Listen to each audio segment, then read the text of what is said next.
नमस्कार दोस्तों, स्वागत है आपका आपके चैनल रहस्यमयी इतिहास में।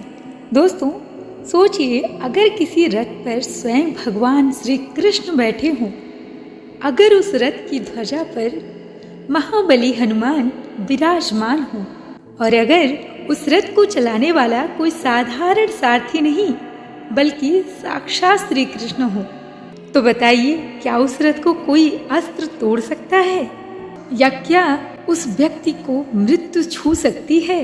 लेकिन दोस्तों, महाभारत हमें एक ऐसा रहस्य बताता है जो आज भी हमारे मन को विचलित कर देता है।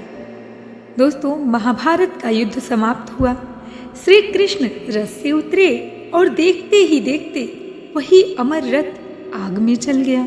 अब प्रश्न उठता है, आखिर ऐसा क्यों हुआ?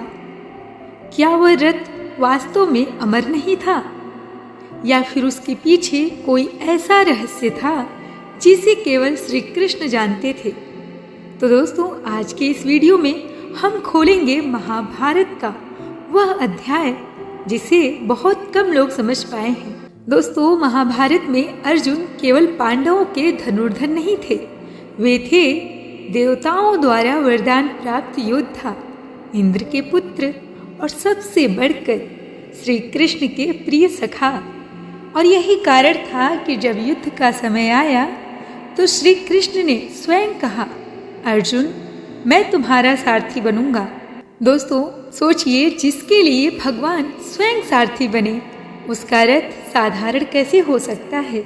महाभारत के अनुसार अर्जुन के रथ का नाम था नंदी घोष। इस नाम का अर्थ है विजय की गर्जना और धर्म की घोषणा।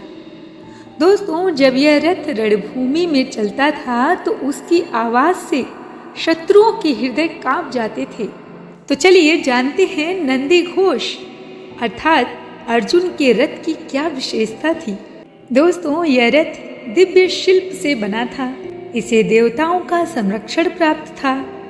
यह सामान्य अस्त्रों से अजेय था, लेकिन इसकी सबसे बड़ी शक्ति रथ की लकड़ी या पहियों में नहीं थी, बल्कि उसकी सबसे बड़ी शक्ति थी उस पर बैठे थे श्री कृष्ण। दोस्तों, अब आते हैं महाभारत के सबसे रहस्यमयी दृश्य पर। अर्जुन के रथ की ध्वजा पर महाबली हनुमान विराजमान थे और इसी कारण अर्जुन कहलाए कपिध्वज अर्जुन। अब प्रश्न उठता है, यह कैसे संभव हुआ? दोस्तों, जब अर्जुन तीर्थ यात्रा पर निकले तो उनका सामना हनुमान जी से हुआ। कहते हैं पहले उन्होंने अपना गर्व दिखाया, फिर हनुमान जी ने उनकी परीक्षा ली और अंत में अर्जुन के अंदर आ गया विनय। हनुमान जी प्रसन्न हो गए और बोले, अर्जुन युद्ध में मैं तेरे रथ की रक्षा करूंगा। और यही कारण था कि भीष्म के ब्रह्मास्त्र, द्रोण के दिव्य शस्त्र और कर्ण के नागास्त्र भी उस रथ को नष्ट नहीं कर सके। दोस्तों, अब जानिए उस रहस्य को जिस पर बहुत कम लोग ध्यान देते हैं। अर्जुन के रथ के 4 घोड़े थे। पहला शैव्य, दूसरा सुग्रीव, तीसरा मेघपुष्प और चौथे घोड़े का नाम था बालाहक। और दोस्तों, इन घोड़ों की क्या विशेषताएं थी? ना ये थकते थे, ना ही किसी से भयभीत होते थे और कहते हैं कि ना ही यह युद्ध भूमि में कभी विचलित होते थे। और दोस्तों, इसके प्रतीकात्मक अर्थ भी हैं। ऋषि कहते हैं घोड़े अर्थात मनुष्य की इंद्रियां, रथ अर्थात शरीर, सारथी अर्थात विवेक, श्री कृष्ण अर्थात आत्मा। जब आत्मा नियंत्रण में हो तो इंद्रियां भी नियंत्रण में ही रहती हैं। श्री कृष्ण ने युद्ध में एक भी अस्त्र नहीं उठाया, फिर भी पूरा युद्ध उन्हीं की योजना से चला। पूरी विजय उन्हीं के कारण संभव हुई। जब जब अर्जुन संकट में पड़े, श्री कृष्ण ने रथ को इस तरह मोड़ा कि मृत्यु भी हार गई। दोस्तों, महाभारत का सबसे पवित्र क्षण जब अर्जुन ने गांडीव रख दिया और कहा, मैं युद्ध नहीं करूंगा, तभी श्री कृष्ण ने उसी रथ पर भगवत गीता का उपदेश दिया। वही रथ ज्ञान का मंच बन गया, वही युद्ध भूमि तीर्थ बन गई। और दोस्तों, देखते ही देखते कुछ ही दिनों में युद्ध समाप्त हो गया। पांडव विजयी हुए। अर्जुन अपने रथ पर थे, तभी श्री कृष्ण बोले, अर्जुन पहले तुम नीचे उतरो।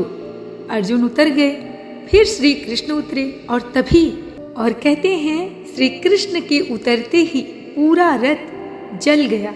घोड़े, ध्वजा, पहिए सब कुछ राख हो गया और यह दृश्य देखकर अर्जुन कांप गए।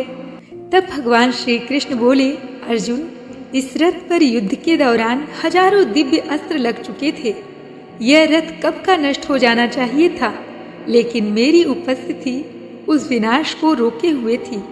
जैसे ही श्री कृष्ण उतरे, सत्य प्रकट हो गया। और दोस्तों, यह कथा हमें सिखाती है, शरीर तभी तक सुरक्षित है जब तक आत्मा उसमें है। शक्ति तभी तक काम करती है जब तक धर्म साथ है। और दोस्तों, अर्जुन का रथ केवल लकड़ी और लोहे का ढांचा नहीं था, वह प्रतीक था धर्म का, आत्मा का और ईश्वर की उपस्थिति का। कहते हैं जहाँ श्री कृष्ण हो वहाँ विनाश प्रतीक्षा करता है। तो दोस्तों, जहाँ श्री कृष्ण है वहाँ विनाश अलग होकर प्रतीक्षा करता है, और जहाँ कृष्ण नहीं वहाँ सत्य प्रकट हो जाता है। तो दोस्तों, अगर आपको ये वीडियो पसंद आई हो तो वीडियो को लाइक करें, शेयर करें, और हाँ, जो मेरे चैनल पर नए हो वो मेरे इस चैनल रहस्यमयी इतिहास 0 को जरूर सब्सक्राइब करें और कमेंट में लिखें जय श्री कृष्णा। और दोस्तों, जरूर बताइए हमें अगला रहस्य किस पर सुनना चाहते हैं। तो मिलते हैं नेक्स्ट वीडियो में एक और रहस्यमयी जानकारी और कथा के साथ। तब तक के लिए नमस्कार।